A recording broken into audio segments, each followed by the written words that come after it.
नमस्कार दोस्तों। अपना मानव स्वास्थ्य यानी ह्यूमन हेल्थ की जो क्वेश्चन सीरीज चल रही थी उसमें अगला वीडियो ये है कि इसमें अगला क्वेश्चन देखेंगे हम। निम्नलिखित में से कौन सा लाइव एंटीन्यूएटेड वैक्सीन का सही उदाहरण है? तो हमारे पास में 4 ऑप्शन है, फर्स्ट, सेकंड, थर्ड, फोर्थ। तो इसमें बताना है एंटीन्यूएटेड वैक्सीन का सही उदाहरण कौन सा है। अब इसका नीचे की ओर हमने जो व्याख्या दे रखी है और व्याख्या में किया दोस्तों, जैसे टीका के प्रकार। तो फर्स्ट जनरेशन की जो वैक्सीन है उसमें संपूर्ण रोगाणुओं को अक्रिय अवस्था में शरीर में प्रवेश करवाया जाता है। और लाइव एंटीन्यूएटेड वैक्सीन है उसके उदाहरण पूछे हमें। एक तो ओपीवी, बीसीजी, स्मॉल पॉक्स और इन्फ्लुएंजा। ये तो हमारे हो गए लाइव वाले और पूछ रखा हमें लाइव का है। और किल्ड वाले हैं वो टाइफाइड, एसॉल का, पोलियो, रेबीज और हेजर प्लेग है। और टॉक्सिड उदाहरण है, ये डिप्टीरिया जाएगा, टिटनेस हो जाएगा। और कॉम्बिनेशन में डीपीटी और एमएमआर हो जाएंगे। तो हमें अपना क्वेश्चन देखना है लाइव वाला, तो उसमें कौन सा दे रखा है। जैसे बीसीजी दे रखा तो बीसीजी यहाँ पे हो गया, ठीक है। और स्मॉल पॉक्स दे रखा तो बीसीजी हमारा हो गया। तो ये क्या हो गया, हमारा लाइव एंटीन्यूएटेड वैक्सीन हो गया, ठीक है। उसके बाद में दोस्तों हम देखेंगे अगला क्वेश्चन हमारा कि हमारे शरीर के कीटाणुओं के विरुद्ध एंटीबॉडीज़ का निर्माण होता है। यानी शरीर में जो रोगाणु उसके विरुद्ध में एंटीबॉडीज़ का निर्माण कहाँ होता है? यकृत में होता है, थाइमस में लिम्फोसाइट द्वारा होता है, या फिर शरीर में प्लेटलेट्स द्वारा होता है, या फिर रुधिर में इओसिनोफिल्स द्वारा होता है। तो थाइमस में लिम्फोसाइट द्वारा होता है, ठीक है। उसके बाद में दोस्तों हम देखेंगे कि टीका के पश्चात शरीर बनाता है। वह टीका लगने के बाद में शरीर क्या बनाएगा? लिम्फ बनाएगा, प्लाज्मा बनाएगा, प्रतिरोधी बनाएगा, या फिर प्रतिजन बनाएगा। तो एंटीबॉडीज़ है ना, वो जनरेट करेगा, वो बनाएगा। आगे दोस्तों उसके बाद हम देखेंगे अगला क्वेश्चन हम कि निम्नलिखित में से कौन सी कोशिका प्रतिरक्षिकाएं रक्षा स्वतंत्रता करती है स्वतंत्र करती है। इसका मतलब होगा कि कौन सी कोशिकाएं प्रतिरक्षा है उसको स्वतंत्र करती है।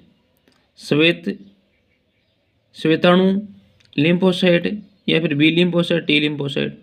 तो टी लिम्फोसाइट है ना, ये कोशिका प्रतिरक्षा को क्या करती है? स्वतंत्र करती है।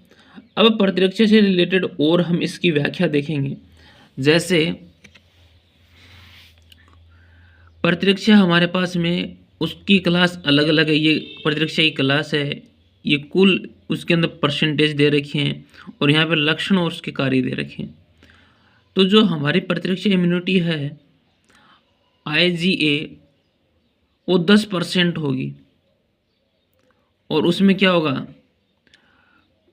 कोलोस्ट्रम उपस्थित होगा और इसका जो मोलिकुलर वेट आणविक भार है 1,70,000 होता है।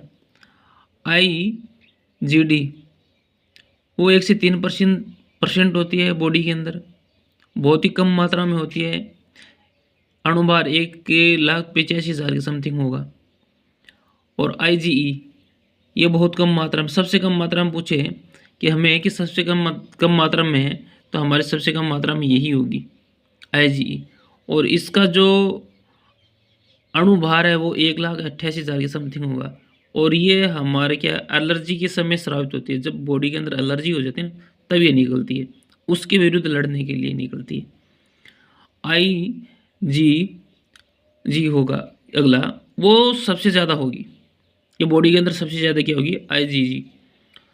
ये सबसे ज़्यादा मात्रा में स्रावित होती है बॉडी में। अणुभार भी इसका सभी की तुलना में कम ही होता है। और ये प्लेसेंटा को पार करने वाली एकमात्र प्रतिरक्षा, प्लेसेंटा को पार करने वाली एकमात्र प्रतिरक्षा, बहुत ही इंपॉर्टेंट दोस्तों, ठीक है ना।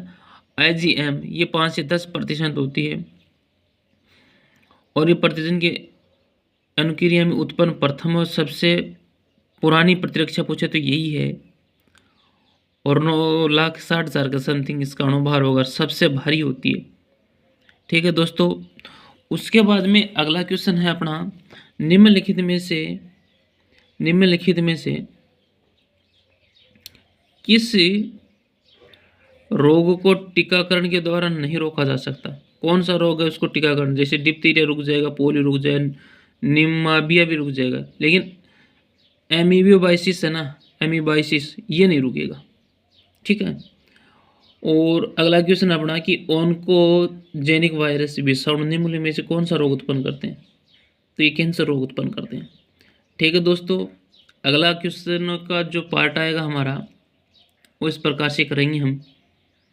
धन्यवाद, थैंक यू।